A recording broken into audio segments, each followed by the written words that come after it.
से ताकतवर इंसान बन गया जिसे कोई हरा नहीं सकता, तो मुझे लगा कि अब सब ठीक है। मैंने सोचा क्यों ना अब घर बसाने के लिए लड़की ढूंढी जाए। मैंने कुछ मुलाकातें तय की, पर तभी एक गड़बड़ हो गई। वे सभी लड़कियां मेरे घर के बाहर आ पहुंची। समस्या ये नहीं कि वे सुंदर हैं, समस्या ये है कि वे सब की सब चलती फिरती तबाही हैं जो पल भर में दुनिया खत्म करने की ताकत रखती हैं। अब मैं एक तरफ अपनी जान बचाऊं या इनसे शादी करूं?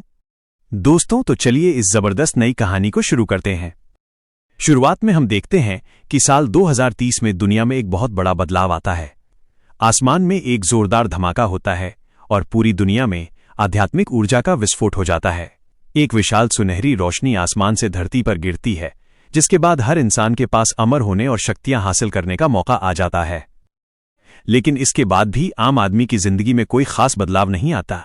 हम एक ऑफिस का नजारा देखते हैं जहां बॉस अपने कर्मचारियों पर बुरी तरह चिल्ला रहा है।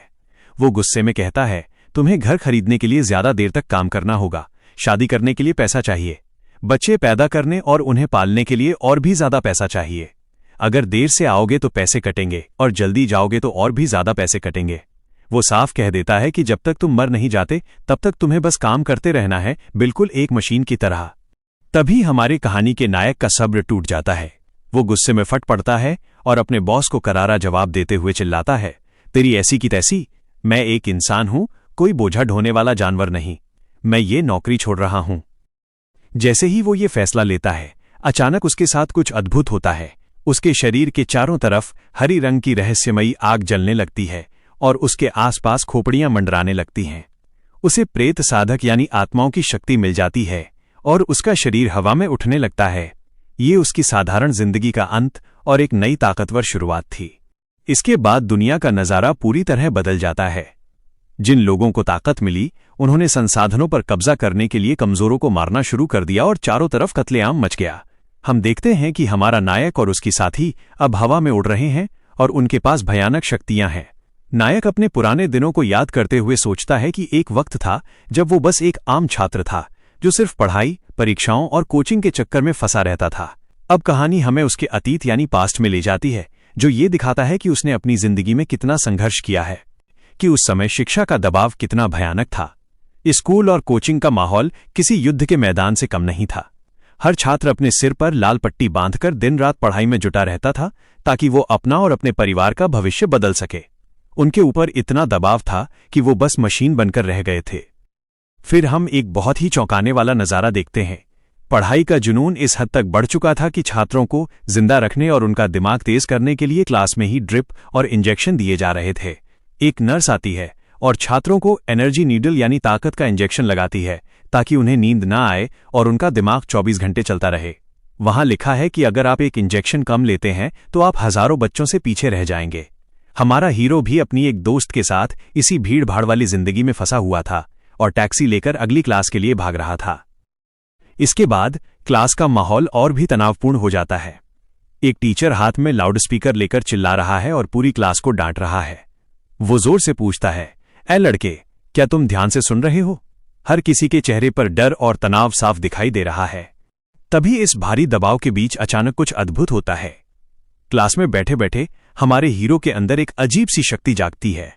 वो हैरान होकर देखता है कि उसकी डेस्क पर रखा हुआ पेन अपने आप हवा में उड़ने लगा है। उसने उसे हाथ भी नहीं लगाया, लेकिन वो पेन हवा में तैर रहा था। यह उसकी मानसिक शक्ति यानी टेलीकिनेसिस के जागने का पहला संकेत था, जिसने उसे बाकी छात्रों से एकदम अलग बना दिया।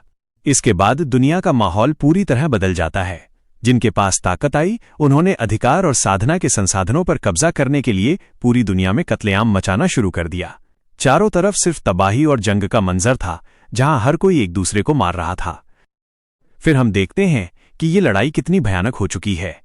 आसमान में बिजलियां कड़क रही हैं और अलग अलग गुटों के लोग एक दूसरे से अपनी शक्तियों के साथ भिड़ रहे हैं।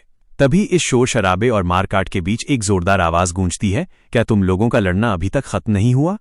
तभी हमारा हीरो ये चेन वहां नजर आता है। वो बड़े ही बेफिक्र अंदाज में अपने कान खुजा रहा है, जैसे उसे इस युद्ध से कोई फर्क ही नहीं पड़ता। वो चेतावनी देते हुए कहता है, बाप अब 3 तक गिनेगा। उसकी दहशत इतनी ज्यादा है कि जैसे ही उसने ये कहा, जंग के मैदान में मौजूद सभी लड़ाके जो अभी एक दूसरे को मार रहे थे, डर के मारे घुटनों पर आ जाते हैं।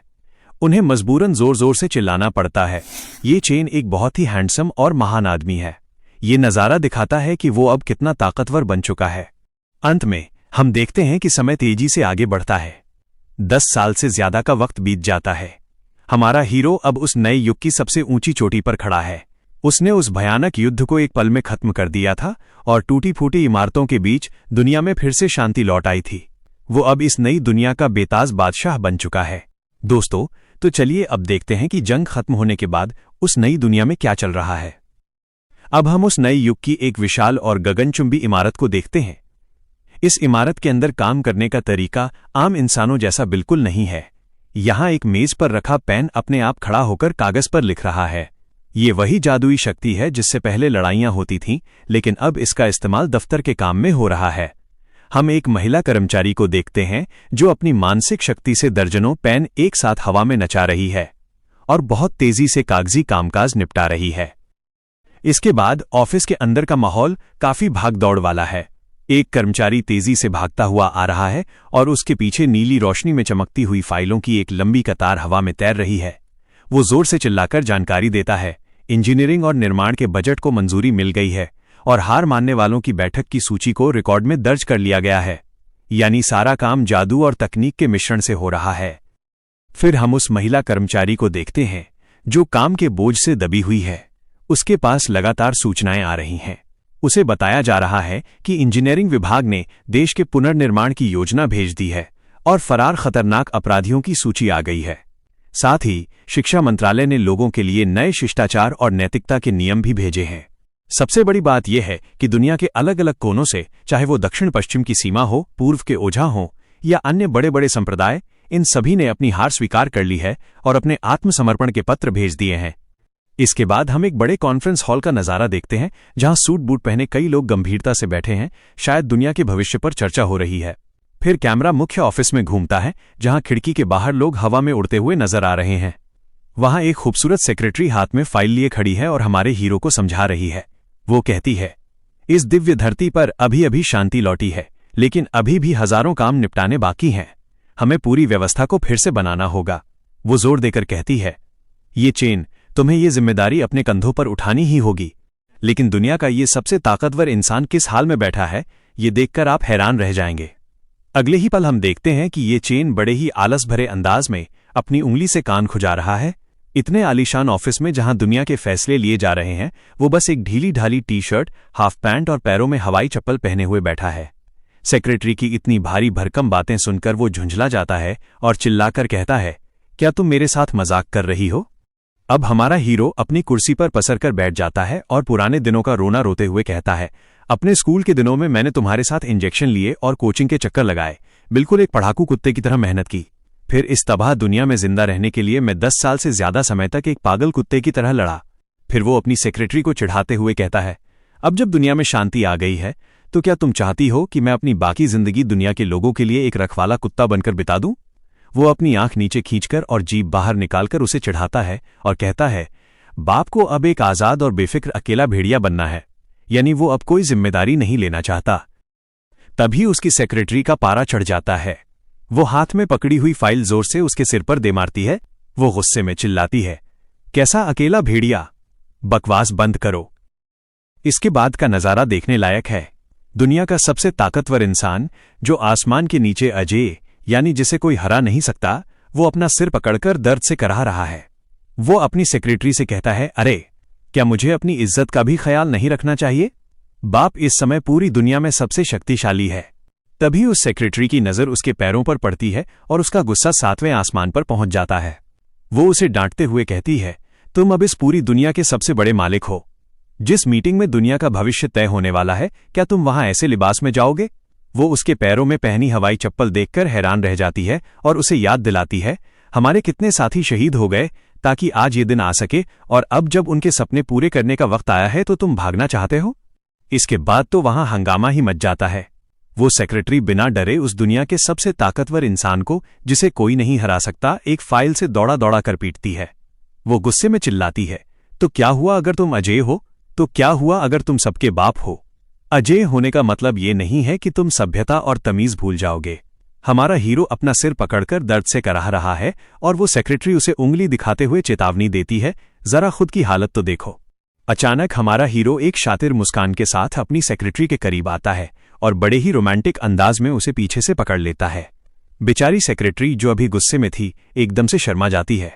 उसके गाल लाल हो जाते हैं और वो हकलाते हुए पूछती है, तुम ये क्या कर रहे हो?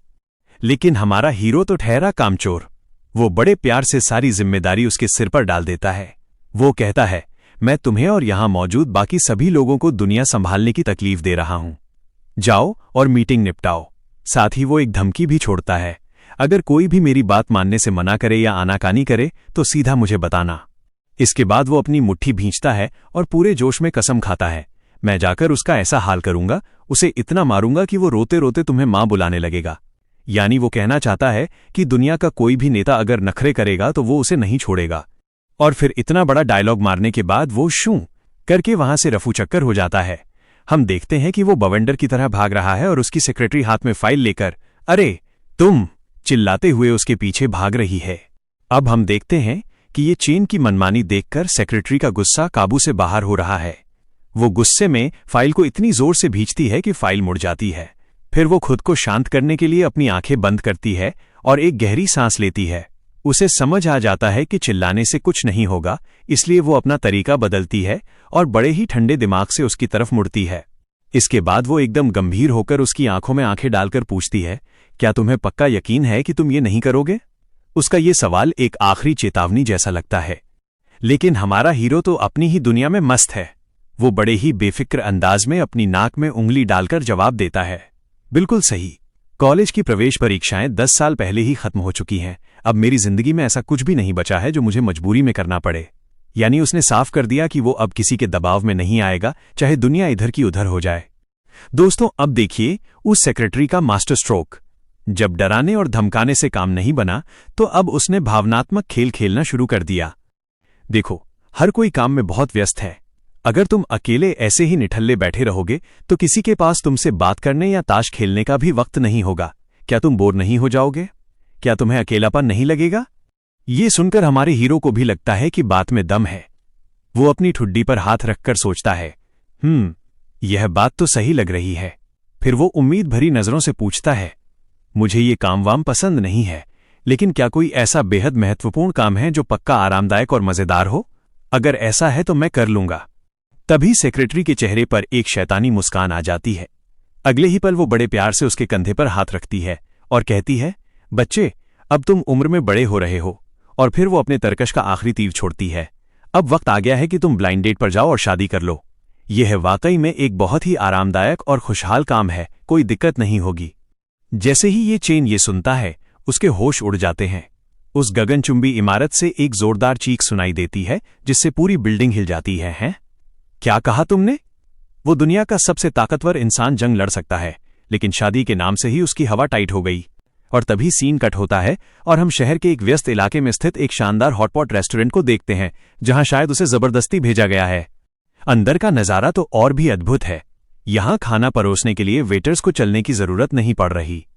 एक वेटर जादुई शक्ति का इस्तेमाल करके हवा में दर्जनों प्लेटें तैरा रही हैं और चिल्लाती है, मेज 56 खाना तैयार है और मेज 38 आपकी डिशेज आ गईं। वहां मौजूद बच्चे ये जादुई नजारा देखकर खुशी से तालियां बजा रहे हैं, जबकि हमारा हीरो एक कोने में चुपचाप बैठा हुआ अपनी ब्लाइंड डेट का इंतजार कर रहा है। फिर हम देखते हैं कि किचन में क्या कमाल हो रहा है। एक सफेद बालों वाली शेफ ध्यान मुद्रा में खड़ी है और उसके पीछे कई तलवारें हवा में तैर रही हैं। अचानक वो अपनी आंखें खोलती है और उन उड़ती हुई तलवारों का इस्तेमाल करके हवा में ही मांस के टुकड़ों को बिजली की रफ्तार से काट देती है। मांस के टुकड़े सीधे कटकर प्लेट में सज जाते हैं। ये देखना कितना शानदार है कि जो तलवारें कभी युद्ध में खून बहाती थीं, आज वो लोगों का पेट भरने के लिए इस्तेमाल हो रही हैं। अंत में हमारा हीरो अपने आसपास एक परिवार को खुशी से खाना खाते हुए देखता है। वो मन ही मन भावुक होकर सोचता है, माँ, पिताजी, देखिए, युद्ध खत्म हो गया है। वो मंत्र जो कभी लोगों की जान लेने के लिए इस्तेमाल होते थे, आज उनके नए और अच्छे उपयोग हो रहे हैं। लेकिन उसकी ये खुशी ज्यादा देर नहीं टिकती। वो अपनी मेज पर खाली बैठा बोर हो रहा है और गुस्से में अपनी उंगली मेज पर बजा रहा है।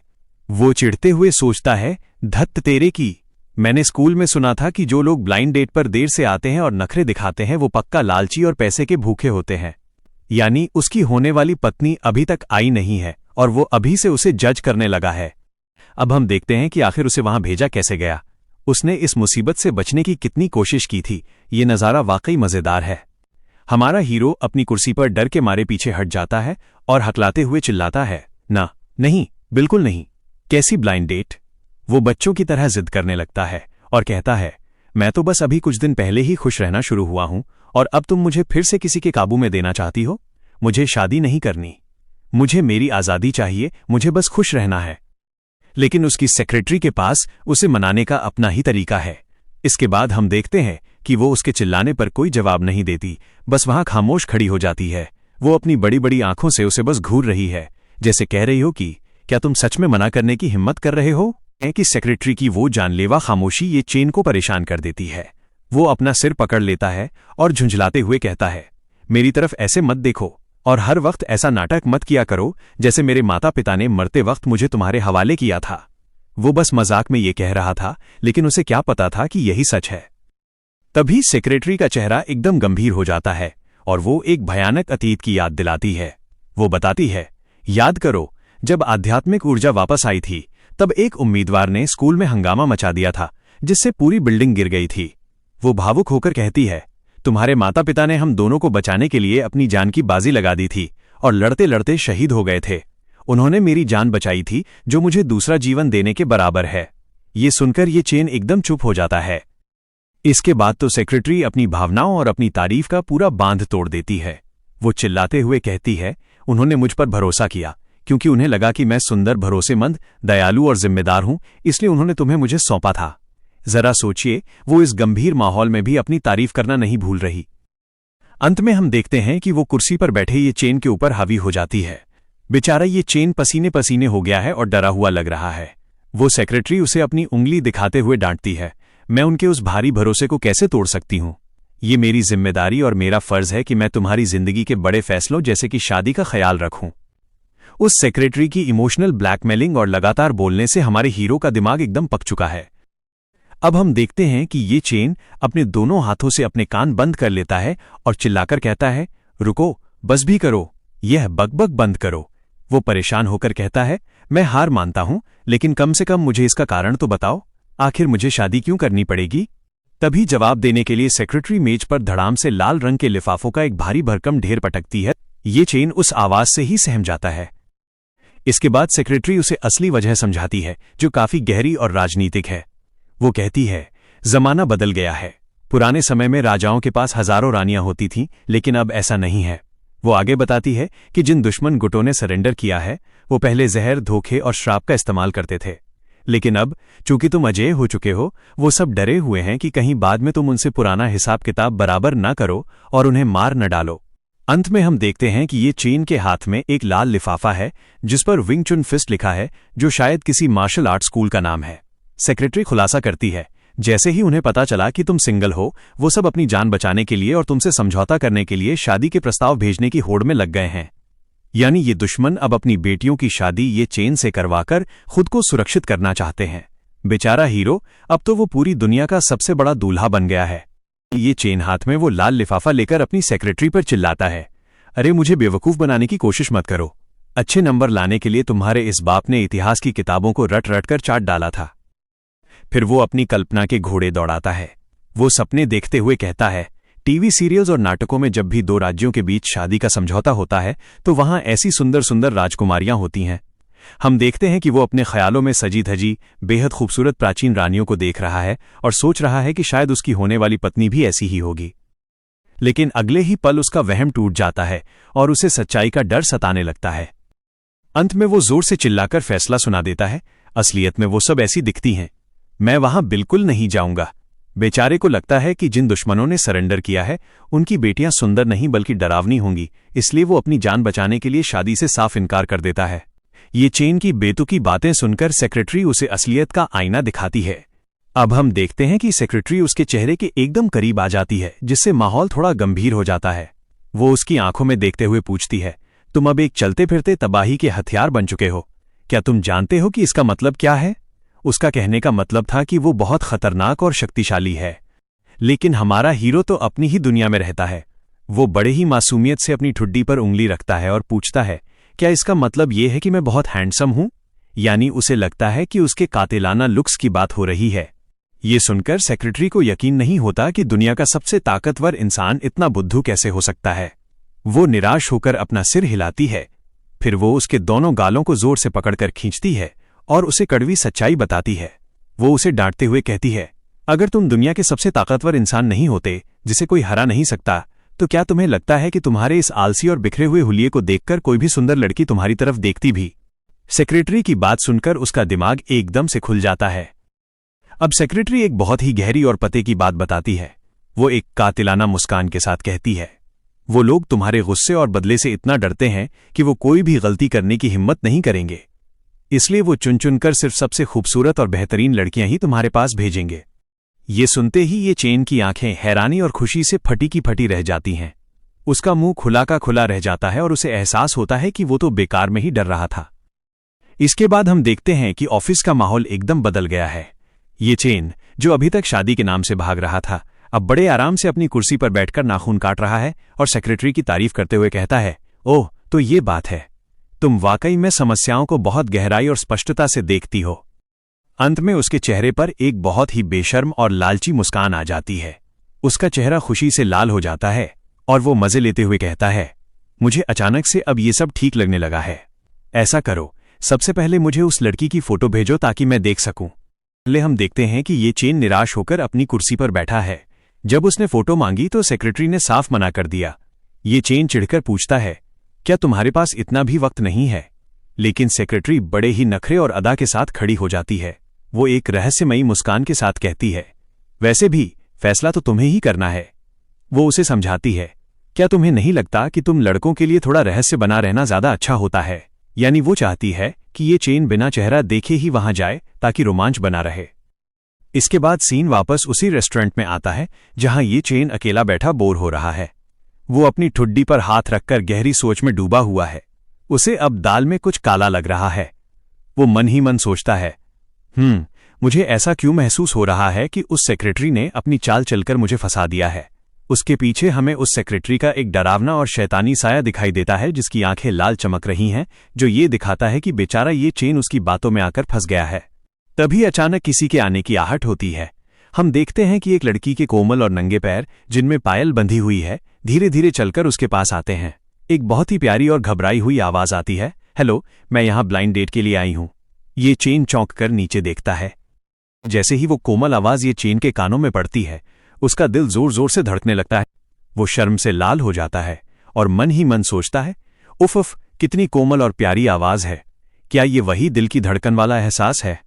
वो इतना खुश हो जाता है कि हकलाते हुए अपनी कुर्सी से मुड़ता है और बड़े ही रोमांटिक अंदाज में कहता है, क्या इत्तेफाक है, मैं भी यहां पर। यानी वो उसे इम्प्रेस करने के लिए लाइन मारने ही वाला था।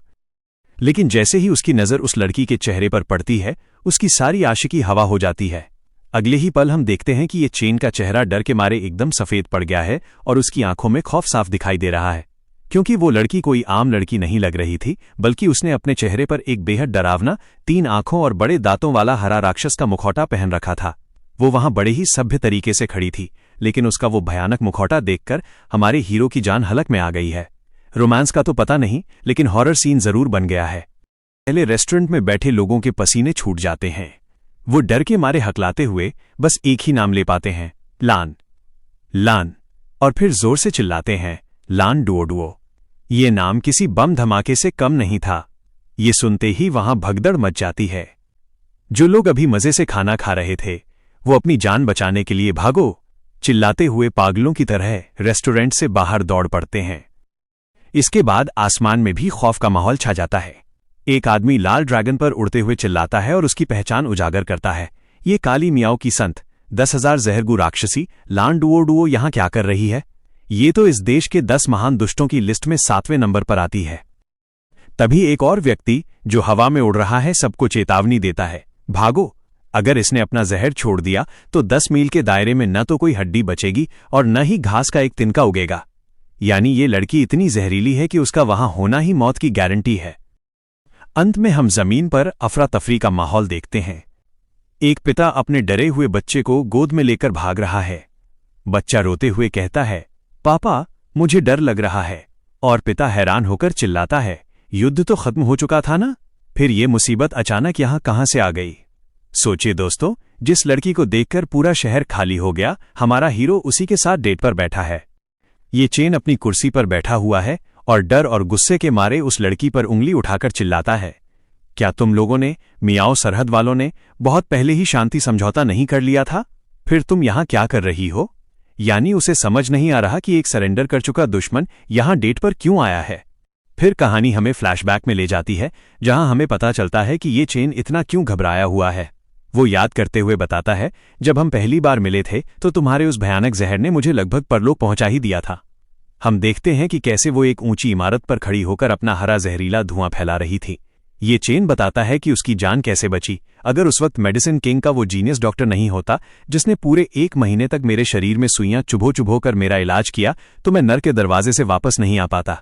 हम उसे अस्पताल के बिस्तर पर सुइयों और तारों से जकड़ा हुआ देखते हैं, जिससे पता चलता है कि वो कितना खतरनाक अनुभव था। इसके बाद एक और मजेदार लेकिन दर्दनाक किस्सा सामने आता है। ये चेन बताता है, बाद में जब मैंने अपनी शक्ति बढ़ाई और बदला लेने के लिए तुम्हारे पहाड़ों में घुस गया, तो मुझे नहीं पता था कि तुम्हारी जहर कला और भी ज्यादा खतरनाक हो चुकी है। हम एक हरे धुएं से भरे हुए युद्ध के मैदान को देखते हैं। वो आगे रोते हुए कहता है, हालांकि मैंने तुम्हें पीट कर अधमरा कर दिया था, लेकिन मेरी खुद की हालत पतली हो गई थी। वो बताता है कि उस लड़ाई के बाद उसे फिर से अपना पूरा खून बदलवाना पड़ा था और वो महीनों तक उल्टियां और दस्त से परेशान रहा था। सोचिए दोस्तों, जिस लड़की ने इसे इतना तड़पाया हो कि जीतने के बाद भी इसे महीनों तक हॉस्पिटल के चक्कर काटने पड़े, वो अब इसके सामने एक ब्लाइंड डेट बनकर बैठी है। अब हम देखते हैं कि वो लड़की लान डुओडुओ बड़े ही शर्मिले अंदाज में अपने नंगे पैरों को जमीन पर रगड़ रही है। वो बहुत ही धीमी और दबी हुई आवाज में सफाई देती है, मैं तो बस ग्रैंड शमन यानी हमारे कबीले के मुखिया के आदेश पर यहां ब्लाइंड डेट के लिए आई हूं। जरा देखिए उसे। उसने चेहरे पर वो भयानक और डरावना राक्षस का मुखौटा पहना हुआ है, लेकिन उसका खड़ा होने का तरीका इतना संस्कारी और सीधा साधा है जैसे कोई बहुत ही भोली भाली लड़की हो। ये चेन उसे अपनी फटी हुई आंखों से घूर रहा है। उसे समझ नहीं आ रहा कि ये लड़की नाटक कर रही है या सच बोल रही है। इसके बाद ये चेन का गुस्सा 7वें आसमान पर पहुंच जाता है। वो अपनी कुर्सी से खड़ा हो जाता है और उस पर उंगली उठाते हुए चिल्लाता है, क्या तुम मेरे साथ मजाक कर रही हो? वो उसे याद दिलाता है, माना कि मेरी किस्मत अच्छी है और अब मेरे पास हीरो वाली शक्तियां हैं जिससे मुझ पर किसी जहर का असर नहीं होता, लेकिन हम दोनों जानी दुश्मन थे जो एक दूसरे की जान लेने पर तुले हुए थे। क्या तुम वो सब भूल गई? लेकिन तभी वो लड़की कुछ ऐसा कहती है जिससे ये चेन का दिमाग चकरा जाता है। वो मुखौटे के पीछे से बड़े ही मासूमियत से पूछती है, मेरी आपसे कोई दुश्मनी नहीं है, आप ऐसा क्यों कह रहे हैं? ये सुनकर ये चेन के होश उड़ जाते हैं। वो हैरानी से चिल्लाता है, क्या? वो अपनी उंगली से उसके डरावने मुखौटे के सींग पर टन टन करके मारता है। वो हैरानी और गुस्से में उससे पूछता है, हमने युद्ध के मैदान में अपने अपने गुट के लिए कई बार अपनी जान जोखिम में डाली। हम तब तक लड़े जब तक कि हम में से कोई एक मर न जाए, और तुम कह रही हो कि हमारे बीच कोई दुश्मनी नहीं है। तभी लान डुओडुओ बहुत ही ठंडे और सीधे शब्दों में अपनी मजबूरी बताती है। वो अपना सिर थोड़ा झुका लेती है और कहती है, मैं तो बस ग्रैंड शमन यानी हमारे कबीले के गुरु के आदेशों का पालन कर रही थी। मेरे पास सिर्फ 2 ही रास्ते थे, या तो मिशन पूरा करो या मर जाओ। यानी उसके लिए ये कोई निजी दुश्मनी नहीं थी, बल्कि सिर्फ एक हुक्म था जिसे न मानने पर उसकी जान चली जाती। ये सुनकर ये चेन एकदम सन्न रह जाता है। अगले ही पल हम देखते हैं कि उसका सारा गुस्सा और जोश एकदम ठंडा पड़ गया है और वो गहरी सोच में पड़ जाता है। उसे समझ नहीं आता कि वो अब इस बात का क्या जवाब दे। अंत में माहौल एकदम अजीब हो जाता है। ये चेन अपना गाल खुजाते हुए बहुत ही उलझन भरी नजरों से उसे और आसपास देखता है। वो हकलाते हुए खुद से ही पूछता है, उफ, आखिर यहां चल क्या रहा है? कि लान डुओडुओ, वो जहरीली लड़की, ये चेन के और करीब आ जाती है। वो बड़े ही प्यार से पूछती है, मुझे तुमसे कोई नफरत नहीं है, तो क्या अब हम अपनी ये ब्लाइंड डेट जारी रख सकते हैं? ये सुनकर ये चेन के तो होश ही उड़ जाते हैं। वो डर के मारे पीछे हटता है और अपने दोनों हाथ हिलाते हुए जोर से मना करता है, नहीं, बिल्कुल नहीं। एक डेट 2 लोगों के बीच का मामला होता है। तुम्हें देखकर ही मेरे रोंगटे खड़े हो जाते हैं। डेट तो दूर की बात है। उसके पीछे बड़े बड़े अक्षरों में लिखा है, नहीं चलेगा, नहीं चलेगा, यानी वो किसी भी कीमत पर तैयार नहीं है। इसके बाद ये चेन वहां से रफू चक्कर होने का फैसला करता है। वो बड़े ही बेफिक्र अंदाज में हाथ हिलाते हुए अलविदा कहता है और चलने लगता है। वो कहता है, चलो बस रस्म पूरी हो गई, हम एक दूसरे के लिए नहीं बने हैं, तो चलो अपने अपने रास्ते चलते हैं और इस बात को यहीं खत्म करते हैं। हम देखते हैं कि वो आगे बढ़ रहा है और वो लड़की पीछे चुपचाप खड़ी उसे देख रही है। लेकिन तभी अचानक कुछ ऐसा होता है जिससे ये चेन के कदम वहीं जम जाते हैं। वो एकदम से रुक जाता है, जैसे उसे कोई बहुत जरूरी बात याद आ गई हो या कोई खतरा महसूस हुआ हो। उसका चेहरा गंभीर हो जाता है और वो खुद से कहता है, रुको, 1 मिनट रुको जरा। तभी हम देखते हैं कि ये चेन, जो अभी जाने के लिए मुड़ा था, रुक जाता है और पीछे मुड़कर उस लड़की से पूछता है, आखिर बात क्या है। उसे भी जिज्ञासा हो रही है कि ये लड़की अब क्या करने वाली है। इसके बाद लान डुओडुओ एक बहुत बड़ा खुलासा करती है। वो बताती है कि उनके कबीले के महागुरु यानी ग्रैंड शमन को भविष्य का पता था। वो कहती है, महागुरु ने कहा था कि आप बिल्कुल ऐसा ही करेंगे, नखरे दिखाएंगे और मना करेंगे। लेकिन असली धमाका तो अब होता है। वो आगे बताती है कि गुरु ने उसे इस स्थिति के लिए एक खास निर्देश दिया था। वो अपने मुखौटे पर हाथ रखती है और कहती है, उन्होंने कहा था कि अगर मैं ये मुखौटा उतार दूं तो आप अपना मन बदल लेंगे। अब ये चेन के दिमाग की बत्ती जलती है। वो मन ही मन सोचता है, अरे तेरी, इसकी बात में दम तो है। माना कि इसकी दहशत से पूरी दुनिया कांपती थी, लेकिन अगर ध्यान से सोचा जाए तो आज तक किसी ने भी इसका असली चेहरा नहीं देखा है। तभी हम देखते हैं कि लान डुओडुओ अपने नाजुक हाथों से उस भयानक हरे मुखौटे को पकड़ती है और उसे उतारने के लिए तैयार हो जाती है। अगले ही पल सस्पेंस अपनी हदें पार कर देता है। वो धीरे धीरे, बहुत ही नजाकत से अपना मुखौटा ऊपर उठाती है। ये चेन की सांसें हलक में अटक जाती हैं और वो गटक करके थूक निकलता है। उसकी नजरें उस पर से हट ही नहीं रही हैं। और फिर जैसे ही वो मुखौटा पूरी तरह हटता है और वो अपना चेहरा दिखाती है, ये चेन को मानो 440 वोल्ट का झटका लगता है। उसका चेहरा एकदम से लाल हो जाता है और उसकी आंखें हैरानी से बाहर आने को हो जाती हैं। वो बस उसे देखता ही रह जाता है। अंत में धमाका होता है। ये चेन उस खूबसूरती को देखकर इतना बौखला जाता है कि वो अपनी भावनाओं पर काबू नहीं रख पाता। उसका पूरा चेहरा शर्म और खुशी से टमाटर जैसा लाल हो चुका है और वो पागलों की तरह चिल्लाता है, अरे बाप रे, क्या तुम मेरे साथ मजाक कर रही हो। उसकी चीख इतनी जोरदार थी कि बाहर खड़ी इमारतें भी हिलने लगती हैं। देखते हैं कि लान डुओडुओ, जो अब बेहद प्यारी और मासूम लग रही है, बड़े ही भोलेपन से उससे पूछती है, क्या आपने अपना मन बदल दिया। फिर वो सीधा मुद्दे पर आती है और उम्मीद भरी नजरों से पूछती है, क्या अब हम शादी कर सकते हैं। लेकिन ये चेन का जवाब सुनकर आप अपनी हंसी नहीं रोक पाएंगे। वो हाँ कहने के बजाय अपना सिर इतनी तेजी से ना में हिलाता है कि उसका चेहरा ही धुंधला हो जाता है, जैसे कोई पंखा चल रहा हो। इसके बाद वो घबराकर जोर से चिल्लाता है, नहीं नहीं, ये तो बस एक अनजान मुलाकात थी ना। बात सीधा शादी तक कैसे पहुंच गई। वो शादी से बचने के लिए एक बड़ा ही आदर्शवादी बहाना बनाता है और कहता है, शादी के लिए 2 लोगों के बीच सच्चा प्यार होना जरूरी है। हम देखते हैं कि लान डुओडुओ बड़े ही मासूम और दृढ़ अंदाज में अपनी मुट्ठियां भींच लेती है। वो ये चेन की आंखों में देखकर पूरे विश्वास के साथ कहती है, जब तक हम शादी कर सकते हैं मैं तुमसे प्यार करूंगी। यानी उसके लिए प्यार कोई एहसास नहीं, बल्कि बस एक शर्त है, शादी करो, प्यार अपने आप शुरू हो जाएगा। यह लॉजिक सुनकर ये चेन का दिमाग पूरी तरह से खराब हो जाता है। वो अपना सिर पकड़ लेता है और हताशा में जोर से चिल्लाता है, आह। उसकी सारी चालाकियां इस सीधी साधी लड़की के सामने फेल हो रही हैं। इसके बाद ये चेन उसे समझाने के लिए उसके कंधों को पकड़ लेता है और उसे झकझोरते हुए पूछता है, क्या तुम्हें पता भी है कि प्यार क्या होता है। क्या तुम जानती हो। उसे लगता है कि अब ये लड़की फंस जाएगी और उसके पास कोई जवाब नहीं होगा। लेकिन लान डुओडुओ बड़े ही भोलेपन से अपना सिर ना में हिलाती है। वो साफ कह देती है, मुझे नहीं पता। फिर वो बड़े ही प्यारे ढंग से एक ऑफर देती है, आप मुझे बताइए कि आपसे कैसे प्यार करना है, मैं सीख लूंगी। मैं चीजें बहुत जल्दी सीखती हूं। और फिर वो अपनी बुद्धिमानी का सबूत देते हुए अपनी पढ़ाई की तारीफ करने लगती है। वो कहती है, जब मैं सिर्फ दूसरी कक्षा में थी तब मैंने मिडिल स्कूल के 3रे साल तक का सारा सिलेबस खत्म कर लिया था और हर विषय में पूरे नंबर लाए थे। इसीलिए तो मैं संत बन पाई। मतलब दोस्तों, यह लड़की प्यार को भी स्कूल की पढ़ाई की तरह रटने और सीखने को तैयार है। अब ये चेन इसे कैसे मना करेगा। तो ये लड़की तो वाकई में कमाल है। प्यार को भी पढ़ाई की तरह सीखने की उसकी जिद ने ये चेन को सोच में डाल दिया है।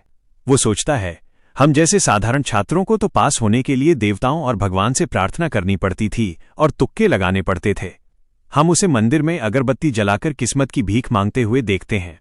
लेकिन फिर वो खुद को संभालता है और एक गुरु की तरह अपनी उंगली ऊपर उठाकर बड़े ही आत्मविश्वास से कहता है, प्यार असल में, यानी वो उसे प्यार का पाठ पढ़ाने का नाटक शुरू करने वाला है। इसके बाद ये चेन उसे ध्यान से देखता है और मन ही मन उसकी तारीफ और डर महसूस करता है। वो सोचता है, बाप रे, ये तो बचपन से ही एक अव्वल दर्जे की छात्र रही है। जो मुश्किलों को सह सकती है और इतनी होशियार भी है। उसे एहसास होता है कि स्कूल के दिनों में ऐसे बच्चे ही टॉपर बनते थे और अब इस नई दुनिया में भी ऐसे ही लोग सबसे ऊपर हैं। वो डर जाता है कि अगर उसने इसे प्यार सिखाया तो ये उसे भी किसी प्रोजेक्ट की तरह गंभीरता से लेगी। अंत में हम देखते हैं कि ये चेन की बोलती बंद हो गई है। वो अपना सिर खुजाते हुए हकलाता है। माहौल एकदम अजीब और शांत हो जाता है। वो दोनों रेस्टोरेंट के बीच में खड़े हैं और लान डुओडुओ बड़े ही ध्यान से और मासूमियत से उसका मुंह ताक रही है, जैसे किसी टीचर से अगले सवाल का इंतजार कर रही हो। अब हम देखते हैं कि ये चेन अपना सिर पकड़कर बुरी तरह फंस गया है। वो मन ही मन अपनी किस्मत को कोसते हुए सोचता है, उफ, स्कूल के दिनों में इतना कड़ा मुकाबला था कि मेरे पास कभी किसी क्रश के लिए भी वक्त नहीं था, और जब दुनिया में आध्यात्मिक ऊर्जा वापस आई तब से मैं लगातार बस लड़ता ही रहा हूं। वो खुद से सवाल करता है, मैं आज तक सिंगल हूं, मुझे खाक पता होगा कि ये प्यार आखिर होता क्या है। यानी जिसे वो सिखाने चला था वो खुद इस मामले में बिल्कुल अनाड़ी है। लेकिन हमारा हीरो इतनी आसानी से हार नहीं मानने वाला।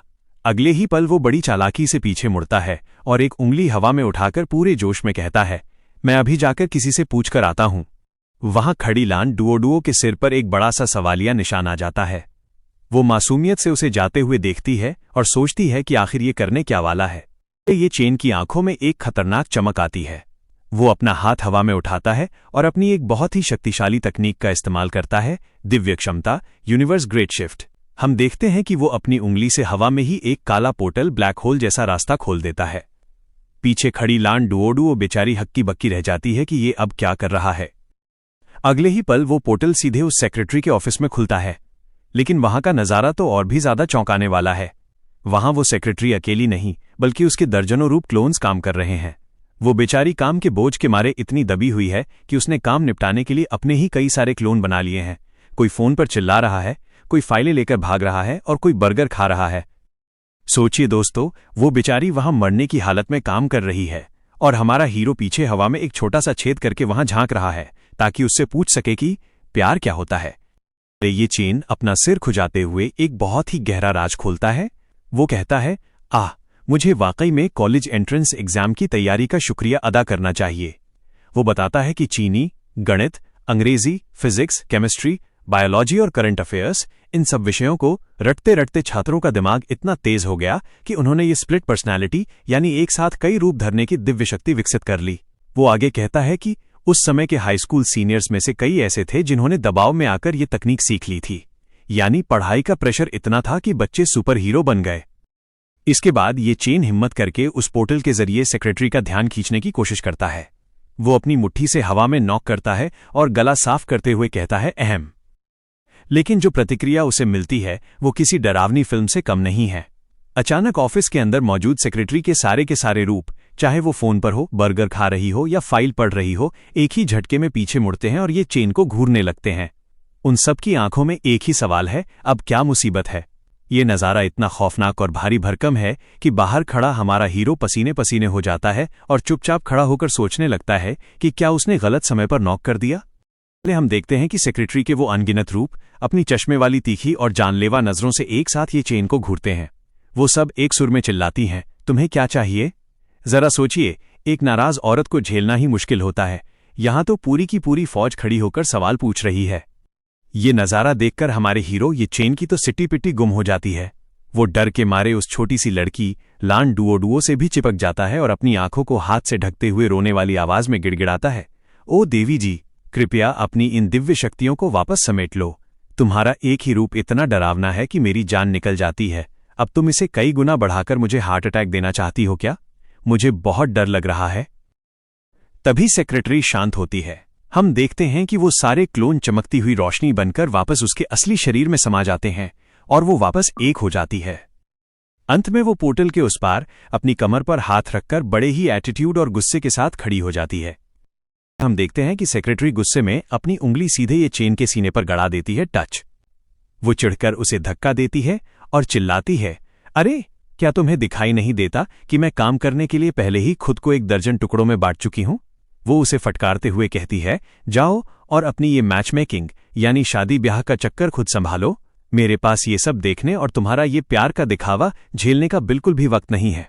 यानी वो इतनी व्यस्त है कि उसे रोमांस की बातें सुनकर और भी गुस्सा आ रहा है। इसके बाद सेक्रेटरी का ध्यान उस पीछे खड़ी डरी सहमी लड़की पर जाता है। वो अपना हाथ उठाकर उसे बुलाती है और बड़े ही अधिकार से उसका नाम लेती है, डुओ डुओ। ये सुनकर लान डुओ डुओ, जो अभी तक चुपचाप तमाशा देख रही थी, और भी ज्यादा नर्वस हो जाती है। वो बेचारी अपने कपड़े को कसकर पकड़ लेती है, अपनी नजरें झुका लेती है और हकलाते हुए बहुत ही धीमी आवाज में जवाब देती है, हेलो। वो इतनी मासूम और घबराई हुई लग रही है जैसे स्कूल की कोई बच्ची प्रिंसिपल के सामने खड़ी हो। कि ये चेन, जिसे अभी अभी डांट पड़ी थी, वो बिल्कुल भी नहीं डरता। वो पूरे अधिकार के साथ सेक्रेटरी के सामने खड़ा हो जाता है और सीधे उसकी तरफ उंगली उठाकर कहता है, मैं तुम्हारे पास इसलिए आया हूं क्योंकि मुझे एक बहुत जरूरी काम है। इस लड़की को समझाओ कि किसी से प्यार करने का मतलब क्या होता है। पास खड़ी लान डुओ डुओ और सेक्रेटरी दोनों ही उसके इस अजीबोगरीब सवाल से हैरान रह जाती हैं। सेक्रेटरी का चेहरा तो एकदम देखने लायक है। वो इतनी चौंक गई है कि उसकी बड़ी बड़ी आंखें और भी बड़ी हो गई हैं, जैसे उसे यकीन ही नहीं हो रहा कि ये चेन उससे ऐसा सवाल पूछ रहा है। लेकिन सेक्रेटरी भी इतनी आसानी से हार मानने वालों में से नहीं है। अगले ही पल वो हकलाते हुए और पसीना पोंछते हुए अपना पल्ला झाड़ने की कोशिश करती है। वो कहती है, तुम मुझसे पूछ रहे हो? मैं किससे पूछूं? वो अपनी बेबसी जाहिर करते हुए कहती है, बिल्कुल तुम्हारी तरह। मैं भी स्कूल में बस एक पढ़ाकू थी, फिर जान बचाने और लड़ने में बिजी हो गई और अब देश को फिर से बनाने में लगी हूं। मैंने आज तक कभी डेट नहीं किया, मुझे खाक पता होगा। यानी वो खुद को अनुभवहीन बताकर बचने की कोशिश कर रही है। तभी ये चेन एक शैतानी मुस्कान के साथ उसका भांडा फोड़ देता है। वो उसके चेहरे के एकदम करीब आ जाता है और उसकी पुरानी पोल खोलते हुए कहता है, मुझे अच्छे से याद है कि जब हम क्रैम स्कूल कोचिंग जाते थे तो तुम चुपके से अपने बैग में रोमांस कॉमिक्स भरकर लाती थीं और हर थोड़े दिन में सेट बदलती थीं। हम बैकग्राउंड में वो सारी रोमांटिक किताबें देख सकते हैं। ये चेन मजे लेते हुए कहता है, तुम्हें बहुत अच्छे से पता था कि पढ़ाई के बीच में मजे करने के लिए वक्त कैसे चुराना है। कि सेक्रेटरी का चेहरा शर्म से लाल हो गया है और पसीने की बूंदें टपक रही हैं। वो हकलाते हुए और नजरें चुराते हुए कहती है, तो क्या हुआ? यानी वो मान लेती है कि वो रोमांस कॉमिक्स पढ़ती थी। तभी ये चेन एक शैतानी मुस्कान के साथ उस पर हावी हो जाता है। वो उस पर उंगली उठाते हुए कहता है, भले ही तुम्हारे पास लड़ने का यानी डेटिंग का कोई अनुभव ना हो, लेकिन तुम्हारे पास सैद्धांतिक अनुभव, थियोरेटिकल एक्सपीरियंस तो है ही। उसका मतलब है कि किताबों से पढ़ पढ़कर वो प्यार की थ्योरी में तो एक्सपर्ट हो ही चुकी है। ये सुनकर सेक्रेटरी एकदम पिघल जाती है। वो अपनी उंगली अपने गाल पर रखकर बड़े ही शर्मीले अंदाज में नीचे देखते हुए फुसफुसाती है। लगता है कि अब वो अपने ज्ञान का पिटारा खोलने वाली है। इसके बाद वो प्यार की एक बहुत ही फिल्मी परिभाषा देती है। वो शर्म से लाल होकर कहती है, किसी से प्यार करने का मतलब शायद उसे देखकर घबराहट महसूस करना है, लेकिन जब वो न दिखे तो लगातार उसी के बारे में सोचते रहना है। अंत में ये चेन तुरंत मुड़ता है और अपनी नन्ही स्टूडेंट लान डुओ डुओ को देखता है। वो बड़े ही गंभीर होकर उसे बताता है, सुना तुमने, यही होता है प्यार। यानी जो ज्ञान उसे खुद नहीं पता था वो उसने सेक्रेटरी से उगलवाकर उस भोली लड़की को चिपका दिया। लान डुओ डुओ ये चेन की आंखों में देखते हुए बड़े ही विश्वास के साथ ऐलान करती है, तब तो इसका मतलब है कि मैं पक्का तुमसे प्यार करती हूं। ये सुनते ही ये चेन के पैरों तले जमीन खिसक जाती है। वो हकलाते हुए चिल्लाता है, हैं? क्या कहा तुमने? इसके बाद लान डुओ डुओ उस परिभाषा को अपनी लड़ाई से जोड़कर साबित करती है। वो बड़े ही भोलेपन से समझाती है, जब भी मैं तुमसे लड़ती हूं तुम और भी ज्यादा ताकतवर हो जाते हो। तब मुझे बहुत घबराहट, नर्वसनेस होती है कि कहीं मैं तुमसे पिट न जाऊं। और आगे कहती है, और लड़ाई खत्म होने के बाद मैं हमेशा तुम्हारे ही बारे में सोचती रहती हूं कि अगली बार तुम्हें कैसे हराना है, ताकि मैं हार न मानूं। यानी उसके हिसाब से घबराहट और लगातार सोचना, यही तो प्यार है। क्या शानदार गलतफहमी है। अंत में ये सब सुनकर पोर्टल के उस पार खड़ी सेक्रेटरी से रहा नहीं जाता। वो जोर जोर से पागलों की तरह हंसने लगती है। वो अपना पेट पकड़कर हंस रही है, क्योंकि उसे समझ आ गया कि इस लड़की ने दुश्मनी को प्यार समझ लिया है। बेचारा ये चेन वहां चुपचाप खड़ा होकर उसे घूर रहा है, जबकि लान डुओ डुओ के सिर पर सवालिया निशान है। उसे समझ नहीं आ रहा कि आखिर वो हंस क्यों रही है। सेक्रेटरी को लान डुओ डुओ की वो अजीब प्यार की परिभाषा सुनकर इतनी जोर से हंसी आती है कि वो रुकने का नाम ही नहीं ले रही। वो अपना पेट पकड़कर पागलों की तरह हंस रही है। तभी ये चेन का धैर्य जवाब दे जाता है।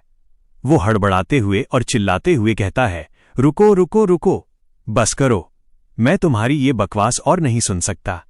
वो लान डुओ डुओ से कहता है, तुम यहीं इंतजार करो, मैं जरा इससे अकेले में बात करके आता हूं। इसके बाद ये चेन गुस्से में सेक्रेटरी का हाथ पकड़ता है और उसे वहां से घसीटते हुए ले जाता है। सेक्रेटरी अभी भी अपनी हंसी नहीं रोक पा रही है और उसकी आंखों से आंसू आ रहे हैं। ये चेन बिना वक्त बर्बाद किए टेलीपोर्टेशन स्पेल यानी गायब होने वाला जादू इस्तेमाल करता है और वहां से रफू चक्कर हो जाता है। बेचारी लान डुओ वहीं खड़ी की खड़ी रह जाती है। वो अपनी बड़ी बड़ी मासूम आंखों से उन्हें गायब होते हुए देखती है। उसे कुछ समझ नहीं आता कि आखिर ये दोनों उसे छोड़कर अचानक कहाँ चले गए। अचानक दृश्य बदलता है और हम देखते हैं कि ये चेन उस सेक्रेटरी को लेकर सीधे शहर की सबसे ऊंची गगनचुंबी इमारत की छत पर पहुंच गया है। इतनी ऊंचाई पर अचानक पहुंचने से सेक्रेटरी घबरा जाती है और चिल्लाती है, तुम ये क्या कर रहे हो? हवा के तेज झोंके चल रहे हैं और वो दोनों अब दुनिया से दूर उस ऊंची छत के किनारे खड़े हैं। यहां हम देखते हैं कि सेक्रेटरी छत के किनारे बड़े ही बेफिक्र और नखरे वाले अंदाज में खड़ी है, जबकि ये चेन का गुस्सा 7वें आसमान पर है। उसके माथे की नसें तन गई हैं और वो चिल्लाते हुए उससे सवाल करता है, हे, तुम्हें शुरू से पता था कि वो लड़की कौन है ना? तुमने मुझे बताया क्यों नहीं? उसे यकीन नहीं हो रहा कि उसकी अपनी सेक्रेटरी ने उसे इतने बड़े खतरे के मुंह में धकेल दिया। तभी सेक्रेटरी अपनी नजरें चुराते हुए एक कड़वा सच बोल देती है। वो बड़े ही प्रैक्टिकल होकर पूछती है, अगर मैंने बता दिया होता तो क्या तुम आते? यानी उसे पता था कि ये चेन उस लड़की का नाम सुनते ही भाग खड़ा होता। यह सुनकर ये चेन का संयम टूट जाता है। वो बच्चों की तरह जोर जोर से चिल्लाने लगता है और अपने डर का खुलासा करता है, अगर मुझे पता होता कि वो लान डुओ है तो क्या मेरी वहां जाने की हिम्मत भी होती? बेचारा ये चेन, वो दुनिया का सबसे ताकतवर इंसान है, लेकिन उस एक लड़की से इतना डरता है कि उसका नाम सुनते ही उसके पसीने छूट जाते हैं। अब ये चेन को वो भयानक मंजर याद आता है। हम देखते हैं कि उसकी यादों में उसका एक हाथ पूरी तरह गल चुका है और सिर्फ हड्डियां बची हैं जिनमें से हरा जहर टपक रहा है। वहां एक लाल मोहर लगी है जिस पर लिखा है, दर्दनाक यादें, शारीरिक और मानसिक नुकसान का लेवल 9। फिर उसे याद आता है कि कैसे वो जमीन पर घुटनों के बल बैठकर उल्टियां कर रहा था, लेकिन उल्टियों में खाना नहीं बल्कि ढेर सारे जिंदा कनखजूरे और कीड़े निकल रहे थे। ये नज़ारा इतना घिनौना है कि देखकर ही रोंगटे खड़े हो जाएं। वहां भी खतरे का लेवल 9 था। इसके बाद ये चेन हकीकत में वापस आता है। वो अपनी छाती पर हाथ रखकर दर्द भरे स्वर में कहता है, हालांकि अब मेरा शरीर अमर है और मुझ पर हजारों जहरों का कोई असर नहीं होता, लेकिन उस समय उसने मेरे शरीर और दिमाग की जो तबाही मचाई थी उसे भरने में मुझे पूरी जिंदगी लग जाएगी। यानी डर अब शरीर का नहीं बल्कि उस पुराने ट्रॉमा का है। अंत में हम देखते हैं कि छत पर थोड़ी देर के लिए सन्नाटा छा जाता है। ये चेन अपनी उन खौफनाक यादों की वजह से अभी भी सहमा हुआ है और सेक्रेटरी उसे चुपचाप देख रही है। तभी सेक्रेटरी उसके सारे डर और बहानों को नजरअंदाज करते हुए बड़े ही शांत और सीधे अंदाज में एक सवाल पूछती है, क्या वो प्यारी नहीं है? अब हम देखते हैं कि सेक्रेटरी के उस सवाल का जवाब देने के बजाय ये चेन वहां छत के मुंडेर पर उकड़ू बैठ जाता है। वो हवा में एक सिगरेट उछालता है। फिर वो बड़े ही स्टाइल में अपनी उंगली से आग निकालकर उसे जलाता है। वो खुद को बहुत शांत और समझदार दिखाने की कोशिश कर रहा है, जैसे कोई गहरा चिंतन कर रहा हो। तभी वो कश लगाते हुए एक बहुत ही पुरानी कहावत बोलता है, माँ सही कहती थी, सुंदर औरतें जहरीली होती हैं। उसका इशारा साफ है, वो लड़की सुंदर तो है, लेकिन वो सचमुच में जहर की रानी है, इसलिए उससे दूर रहना ही बेहतर है। यह सुनकर सेक्रेटरी का पारा चढ़ जाता है। वो गुस्से में चिल्लाते हुए उसकी उंगली अपनी तरफ करती है और उसके माथे पर जोर से मारते हुए उसे हकीकत का आईना दिखाती है। वो उसे फटकारते हुए कहती है, बकवास बंद करो। अगर ये 10 साल पहले की बात होती तो एक ऐसी प्यारी और शरीफ लड़की जो तुमसे पूरे 10 साल छोटी है। आगे वो उसे पुराने जमाने की डेटिंग मार्केट की याद दिलाती है। वो कहती है, बिना 10 लाख के शगुन, शहर के बीचों बीच एक बड़े आलीशान फ्लैट और एक 10 लाख की लग्जरी कार के बिना तुम ऐसी लड़की के साथ ब्लाइंड डेट पर जाने के लायक भी नहीं होते। वो उसे ताना मारते हुए कहती है, और अब जब तुम्हें ये सब मुफ्त में मिल रहा है तो तुम नखरे दिखा रहे हो। यानी सेक्रेटरी उसे समझा रही है कि बेटा लॉटरी लगी है, चुपचाप मान जाओ। सेक्रेटरी की बातें सुनकर ये चेन को दाल में कुछ काला नजर आता है। अब हम देखते हैं कि ये चेन, जो अभी भी मुंडेर पर बैठा सिगरेट पी रहा है, अपनी सेक्रेटरी की तरफ शक भरी नजरों से देखता है। वो सीधे उससे पूछता है, अरे मुझे ऐसा क्यों लग रहा है कि तुम जबरदस्ती हम दोनों की जोड़ी बनवाकर हमारा वंश आगे बढ़ाना चाहती हो? वो उंगली उठाते हुए कहता है, तुम पक्का मुझसे कुछ और भी छिपा रही हो। उसे यकीन हो गया है कि ये सिर्फ एक ब्लाइंड डेट नहीं है, बल्कि इसके पीछे कोई बड़ा राज है। तभी ये चेन का चेहरा एकदम गंभीर और डरावना हो जाता है। वो उसे चेतावनी देते हुए कहता है, अगर तुम अपनी जुबान से नहीं बताओगी तो मैं सीधे तुम्हारे दिमाग के अंदर झांककर खुद ही सच देख लूंगा। इसके तुरंत बाद एक्शन शुरू होता है। ये चेन की एक आंख सुनहरी रोशनी से चमकने लगती है और वहां लिखा आता है टेलीपैथी। यानी उसने सच जानने के लिए अपनी मन पढ़ने वाली शक्ति शुरू कर दी है। ये देखते ही सेक्रेटरी के होश उड़ जाते हैं। अंत में हम देखते हैं कि वो शर्म और घबराहट से पूरी तरह लाल हो गई है। वो अपने हाथों से खुद को क्रॉस करके ऐसे खड़ी हो जाती है जैसे अपनी इज्जत बचा रही हो और चिल्लाती है, अगर तुमने मेरी प्राइवेसी या निजी बातों में ताक झांक करने की जुर्रत की तो मैं तुम्हें छोड़ूंगी नहीं। उसे मिशन के राज खुलने का डर नहीं है, बल्कि डर इस बात का है कि कहीं ये चेन उसके दिल के वो राज न जान ले जो वो किसी को नहीं बताना चाहती। अब हम देखते हैं कि ये चेन बच्चों की तरह उस पर उंगली तानकर चिल्लाता है, तो फिर मुझे अभी के अभी एक वाजिब वजह बताओ। वो जिद पर अड़ गया है कि उसे जानना ही है कि आखिर इस जबरदस्ती की डेट के पीछे का असली राज क्या है। इसके बाद दोनों छत के किनारे पर शांति से बैठ जाते हैं। माहौल में अचानक एक अजीब सी खामोशी और गंभीरता छा जाती है। तभी सेक्रेटरी की आंखों में एक गहरा दर्द दिखाई देता है। वो अपने बालों को कान के पीछे करते हुए बहुत ही उदास होकर कहती है, अगर। फिर वो उस भयानक सच का खुलासा करती है जिसे सुनकर आपका दिल भी पसीज जाएगा। वो बताती है, अगर ये ब्लाइंड डेट फेल हो गई, यानी अगर तुम उससे शादी नहीं करोगे तो उस बेचारी लड़की के लिए इस पूरी दुनिया में कोई जगह नहीं बचेगी। अब हम देखते हैं कि सेक्रेटरी की आंखों में गहरी उदासी है। उसकी बात सुनकर ये चेन, जो मुंह में सिगरेट दबाए बैठा था, इतना हैरान होता है कि वो बस उसे देखता ही रह जाता है। वो चिल्लाता है, क्या? उसे विश्वास नहीं हो रहा कि इतनी खतरनाक और शक्तिशाली विलेन बेचारी और लाचार कैसे हो सकती है। इसके बाद सेक्रेटरी वहां छत के किनारे बैठकर उसे पुरानी कहानी सुनाना शुरू करती है। वो बताती है, जब स्वर्ग और पृथ्वी में बदलाव आया तो तरह तरह के मंत्र और दैवीय शक्तियां अचानक सामने आ गईं और इंटरनेट के जरिए पूरी दुनिया में फैल गईं।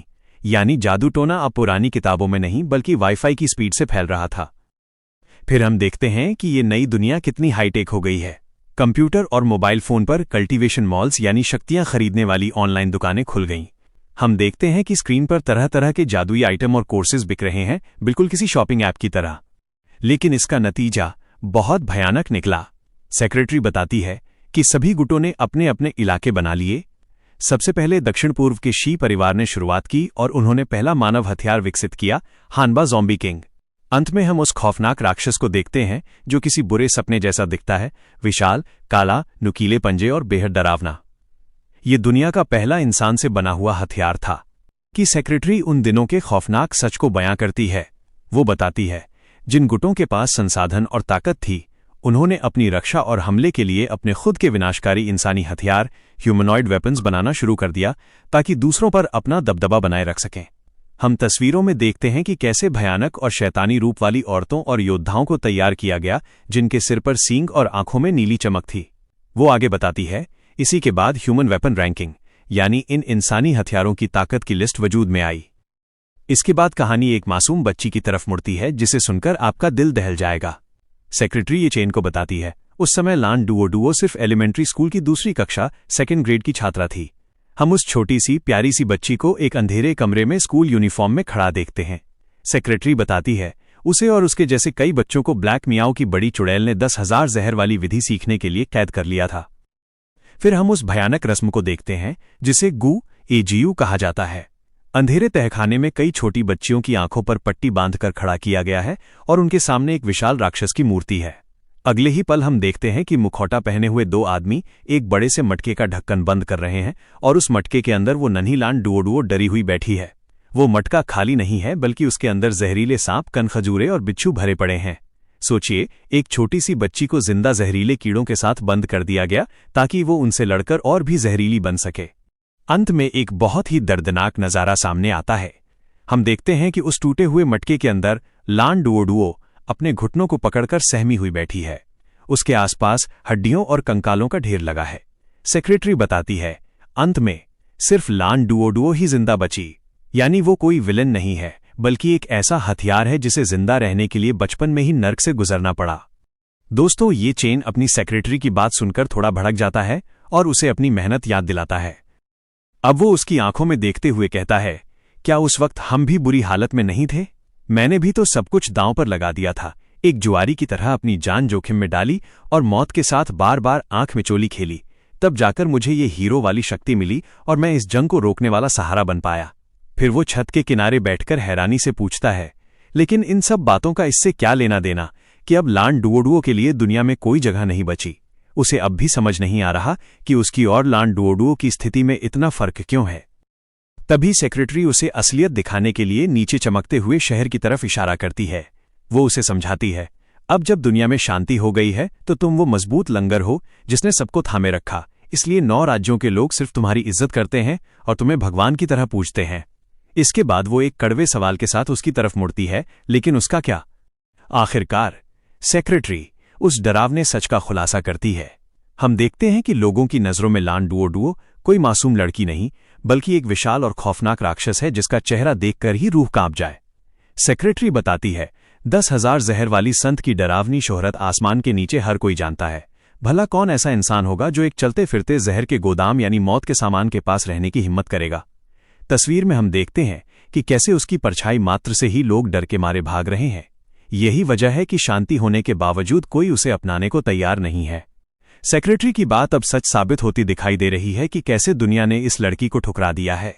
अब हम देखते हैं कि लान डुओडुओ एक पार्क में अकेली खड़ी है, उसका चेहरा उदास है और वो अपनी ही परछाई को देख रही है। तभी एक छोटी सी प्यारी बच्ची खिलखिलाते हुए उसके पास आती है।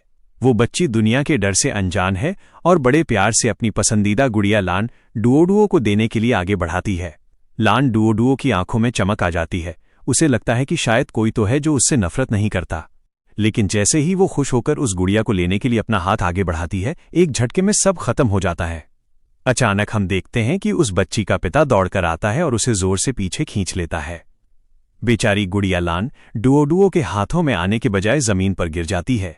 वो आदमी अपनी बच्ची को लान डुओडुओ से ऐसे दूर कर रहा है जैसे वो कोई छूत की बीमारी हो।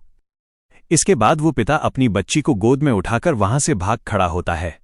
वो जाते जाते पीछे मुड़कर लान डुओडुओ को घूरता है, मानो कह रहा हो कि मेरी बच्ची से दूर रहो। लान डुओडुओ बस खामोशी से उन्हें जाते हुए देखती रहती है। फिर हम उसके चेहरे के भाव बदलते हुए देखते हैं। पहले वो हैरान होती है और फिर उसकी आंखों में एक गहरा सूनापन छा जाता है। उसे समझ आ जाता है कि उसके लिए खुशियां नहीं बनी हैं। अब वो एकदम अकेली रह गई है। उस खाली जगह में सिर्फ वो और उसकी उदासी बची है। अंत में हम वापस छत पर आते हैं जहां ये चेन सिगरेट पी रहा है। लान डुओडुओ का ये दर्दनाक अतीत सुनकर वो एकदम शांत हो गया है और गहरी सोच में पड़ गया है। यहां हम देखते हैं कि ये चेन सिगरेट मुंह में लिए हुए बड़े ही गंभीर होकर सेक्रेटरी से पूछता है, तो क्या तुम भी मुझसे डरती हो? वो ये जानना चाहता है कि क्या उसकी असीमित ताकत की वजह से उसके अपने भी उससे डरने लगे हैं। सेक्रेटरी उसे बड़े ध्यान से देखती है। वो थोड़ी हैरान है, लेकिन उसकी आंखों में डर बिल्कुल नहीं, बल्कि एक अलग सी नरमी है। ये चेन थोड़ा उदास होकर नजरें घुमा लेता है, लेकिन अगले ही पल रोमांस का सीन एक्शन में बदल जाता है। सेक्रेटरी भावुक होने के बजाय उसे जोर से पीठ पर एक जोरदार धप्पा मारती है। ये चेन धक्के से आगे की तरफ झुक जाता है। वो गुस्से में लेकिन मजाकिया अंदाज में चिल्लाती है, तुम्हें क्या लगता है सिर्फ इसलिए कि तुम अभी अजेय इनविंसिबल हो तो क्या हमेशा रहोगे? यानी वो उसे याद दिला रही है कि हवा में मत उड़ो। इसके बाद वो अपनी पुरानी टॉपर वाली अकड़ दिखाती है। वो कमर पर हाथ रखकर खड़ी हो जाती है और ये चेन को डांटते हुए कहती है, मुझे बताओ, आज तक यूनिट टेस्ट और एग्जाम में तुमने मुझे कब हराया है? बस किस्मत से एक बार आगे क्या निकल गए, अब मेरे सामने ये दुखी आत्मा बनने का नाटक कर रहे हो? वो पूरे कॉन्फिडेंस के साथ चैलेंज करती है, लिख के ले लो, मैं बहुत जल्द तुम्हारी बराबरी कर लूंगी। अंत में ये चेन की पुरानी शैतानी मुस्कान वापस आ जाती है। वो वहां किनारे पर बैठकर अपने सिर के पीछे हाथ रखते हुए बड़ी खुशी और सुकून से कहता है, ठीक है, मैं समझ गया बाबा, अब तुम वापस जाओ, इसे मैं संभाल लूंगा। उसके चेहरे पर अब वो टेंशन नहीं, बल्कि एक सुकून है कि कोई तो है जो उसे अभी भी वही पुराना दोस्त समझता है और उसे चुनौती देने की हिम्मत रखता है। यहां हम देखते हैं कि सेक्रेटरी जाने से पहले पीछे मुड़ती है और शक भरी नजरों से उससे पूछती है, तुम क्या करने वाले हो? ये चेन बिना कुछ बोले उसकी तरफ बढ़ता है और अपना हाथ आगे बढ़ाता है। सेक्रेटरी हैरान होकर उसे देखती रह जाती है। उसे समझ नहीं आता कि ये अचानक उसके चेहरे के पास हाथ क्यों ला रहा है। तभी ये चेन एक शैतानी मुस्कान के साथ अपनी उंगलियों से एक चुटकी बजाता है। अचानक सेक्रेटरी के पीछे हवा में एक पोर्टल खुल जाता है। वो संभल पाती उससे पहले ही वो अपना संतुलन खो बैठती है और पीछे की तरफ उस जादुई दरवाजे में गिर जाती है। अगले ही पल जादुई सफर खत्म होता है और वो सीधे अपने ऑफिस में पहुंच जाती है। लेकिन उसकी लैंडिंग बिल्कुल भी हीरो वाली नहीं होती। वो धड़ाम से अपनी कुर्सी पर गिरती है, उसके पैर हवा में होते हैं और वो पूरी तरह बिखर जाती है। बेचारी की सारी कूल इमेज और एटीट्यूड एक सेकंड में कचरा हो गया। अंत में वो गुस्से में कुर्सी पर संभलती है और चिल्लाती है, अरे तुम! वो उस बंद होते हुए नीले पोर्टल को गाली देने ही वाली थी कि तभी वो अचानक चुप हो जाती है। उसका चेहरा एकदम गंभीर और शांत हो जाता है। शायद उसे एहसास हो गया है कि ये चेन ने उसे वहां से जबरदस्ती इसलिए भेजा ताकि वो उस अकेली लड़की लान डुओडुओ की जिम्मेदारी अब खुद अपने तरीके से निभा सके। सेक्रेटरी को वापस भेजने के बाद अब ये चेन उस गगनचुंबी इमारत की मुंडेर पर बिल्कुल अकेला खड़ा है। वो नीचे फैले उस विशाल शहर और आसमान में चमकते हुए जादुई सुरक्षा चक्र को निहार रहा है। ठंडी हवाओं के बीच वो एक गहरी और भारी सांस लेता है। ऐसा लगता है जैसे वो दुनिया के सबसे ताकतवर इंसान होने के बोझ और अकेलेपन को महसूस कर रहा है। तभी कैमरा उसके चेहरे के करीब आता है और हमें उसकी आंखों में एक नई चमक दिखाई देती है। वो अपने मन में एक बहुत बड़ा फैसला कर लेता है। वो खुद से कहता है, शिखर पर हमेशा अकेलापन होता है, ये कोई हीरो वाली स्क्रिप्ट नहीं है और मुझे ये बिल्कुल नहीं चाहिए। अब हम देखते हैं कि छत पर फैसला लेने के बाद ये चेन एक पल की भी देरी नहीं करता। वो सीधे उस गगनचुंबी इमारत से नीचे छलांग लगा देता है। हवा को चीरते हुए वो बिजली की रफ्तार से नीचे आता है और अगले ही पल वो वापस उसी दुकान के अंदर प्रकट होता है जहां वो लान डुओडुओ को छोड़कर गया था। वो देखता है कि लान डुओडुओ अभी भी बिल्कुल वैसे ही खड़ी है, मानो वो कोई मूर्ति हो। वहां पहुंचकर ये चेन थोड़ा हैरान होता है और अपना सिर खुजाते हुए उससे पूछता है, इतना लंबा समय बीत गया, क्या तुम तब से बस यहीं खड़ी हो? उसे यकीन नहीं हो रहा कि कोई इतनी देर तक बिना हिले डुले खड़ा रह सकता है। तभी लान डुओडुओ बड़े ही भोलेपन और आज्ञाकारी अंदाज में जवाब देती है, बड़ी डायन ने मुझे कहा था कि मुझे हर चीज के लिए तुम्हारी बात माननी है और तुम ही तो वो थे जिसने मुझे यहां रुकने और इंतजार करने के लिए कहा था। ये सुनकर ये चेन के पसीने छूट जाते हैं। वो शर्मिंदा होकर हकलाते हुए कहता है, उसे अब जाकर एहसास होता है कि ये लड़की कितनी सीधी है और उसके हर एक शब्द को पत्थर की लकीर मानती है। उसने इतनी देर तक अपनी जगह से हिलने की भी कोशिश नहीं की। जब उसने देखा कि ये लड़की तो बस एक पुतला है जो बिना हुक्म के हिल भी नहीं सकती, तो उसका दिल बैठ जाता है। अब वो अपना चेहरा अपने हाथ से ढक लेता है और एक गहरी और दुखी सांस लेता है। वो मन ही मन सोचता है, इस बेचारी को बचपन से इतनी क्रूरता और बेरहमी से ट्रेन किया गया है कि ये इंसान कम और एक हुक्म मानने वाली मशीन ज्यादा बन गई है। इसकी खुद की सोचने समझने की शक्ति को तो बचपन में ही मार दिया गया था। ये चेन को समझ आ जाता है कि ये कोई विलेन नहीं बल्कि हालात की मारी हुई एक गुड़िया है। फिर वो उसे एक नॉर्मल इंसान की तरह महसूस कराने के लिए पहला कदम उठाता है। वो सामने वाली सीट की तरफ उंगली करके बड़े ही प्यार और अधिकार से कहता है, यहां बैठो। लान डुओडुओ, जो सिर्फ हुक्म मानना जानती है, तुरंत उसकी बात मानकर वहां चली जाती है। इसके बाद हम देखते हैं कि वो दोनों रेस्टोरेंट में आमने सामने बैठे हैं। आसपास कोई नहीं है, बस एक अजीब सी शांति है। तभी ये चेन उस शांति को तोड़ता है और एक बहुत ही खतरनाक बात शुरू करता है। वो लैन डुओडुओ की आंखों में देखते हुए कहता है, हम दोनों को पुराने जान पहचान वाले कहना गलत नहीं होगा। आगे वो उनके खूनी इतिहास को याद दिलाता है। वो कहता है, तुमने मुझे वो खतरनाक जहर दिया था जिसने मुझे बुरी तरह बीमार और मानसिक रूप से सुन्न कर दिया था, और बदले में मैंने तुम्हें इतना पीटा था कि तुम पूरे आधे साल तक बिस्तर से उठ नहीं पाई थी। अंत में वो एक गहरा सवाल पूछता है, क्या तुम्हें पता है कि इस सब का क्या मतलब है? यानी इतनी दुश्मनी के बाद अब ये डेट कैसे हो सकती है? अब हम देखते हैं कि लान डुओडुओ बड़े ही भोलेपन से उसकी तरफ देखती है और पूछती है, क्या इसका मतलब ये है कि हम शादी कर सकते हैं? यानी उसके दिमाग में अभी भी बस शादी ही चल रही है। ये सुनकर ये चेन अपना माथा पीट लेता है। वो शर्मिंदा होकर अपना चेहरा छुपाते हुए चिल्लाता है, अरे बस करो, हर वक्त शादी के बारे में सोचना बंद करो। वो उसे समझाते हुए कहता है, मेरा मतलब ये था कि भले ही हम एक दूसरे की शक्ल अब देख रहे हैं, लेकिन हम एक दूसरे को अपने माता पिता से भी ज्यादा गहराई से जानते हैं, क्योंकि हमने एक दूसरे का सबसे दर्दनाक रूप देखा है। इसके बाद ये चेन अपनी घबराहट छुपाने के लिए पानी पीने लगता है, लेकिन लान डुओडुओ की बातें खत्म नहीं होती। वो बड़े उत्साह के साथ मुट्ठी बांधकर एक और धमाकेदार सवाल पूछती है, तो क्या तुम शादी के तुरंत बाद पिता बनना चाहते हो? फिर वो बच्चे पैदा करने का अपना अजीबोगरीब ज्ञान झाड़ती है, जिसे सुनकर आप हंस हंसकर लोटपोट हो जाएंगे। वो कहती है, एक बार हमारी शादी हो जाए तो हम फोन का रिचार्ज करवाएंगे और हमें उसके साथ एक बच्चा मुफ्त मिल जाएगा, या अगर तुम्हें वो नहीं चाहिए तो हम कचरे के डिब्बे से भी एक बच्चा उठा सकते हैं। सोचिए दोस्तों, ये लड़की दुनिया की सबसे खतरनाक विष कन्या है जिससे पूरी दुनिया कांपती है, लेकिन उसे ये भी नहीं पता कि बच्चे असल में कैसे होते हैं। उसे लगता है कि बच्चे फोन रिचार्ज के साथ गिफ्ट में मिलते हैं। लान डुओडुओ की वो अजीबोगरीब बात सुनकर कि बच्चे फोन रिचार्ज से मिलते हैं, ये चेन का दिमाग सुन्न हो जाता है और तभी एक बहुत ही फनी हादसा होता है। अचानक हम देखते हैं कि ये चेन जो पानी पी रहा था, उसे इतना तगड़ा झटका लगता है कि वो मुंह का सारा पानी फव्वारे की तरह बाहर थूक देता है। पूह! और निशाना देखिए, वो सारा का सारा पानी सीधे लान डुओडुओ के चेहरे पर जाकर लगता है। बेचारे हीरो का वाटर अटैक सीधे डेट पर ही चल गया। इसके बाद का नज़ारा तो और भी बेमिसाल है। अब हम देखते हैं कि लान डुओडुओ, वो खौफनाक जहर की देवी, अब एक भीगी बिल्ली की तरह बैठी है। उसके चेहरे से, बालों से और कपड़ों से पानी टपक रहा है। वो बिल्कुल हैरान और सुन्न है। उसे समझ ही नहीं आया कि ये बारिश अचानक कहाँ से हो गई। ये देखकर ये चेन बुरी तरह घबरा जाता है। वो हड़बड़ाकर अपनी सीट से खड़ा हो जाता है और एक कपड़ा लेकर उसे पोंछने के लिए आगे बढ़ता है। वो हकलाते हुए माफी मांगता है, माँ मुझे माफ कर दो, मेरा वो मतलब नहीं था। सोचिए, उसने अभी अभी अपनी होने वाली पत्नी के मुंह पर कुल्ला कर दिया। क्या शानदार शुरुआत है। अगर स्टोरी पसंद आया हो तो कमेंट में एक रेड हार्ट देना कभी मत भूलना। और हाँ, लाइक, कमेंट और सब्सक्राइब करना कभी मत भूलना।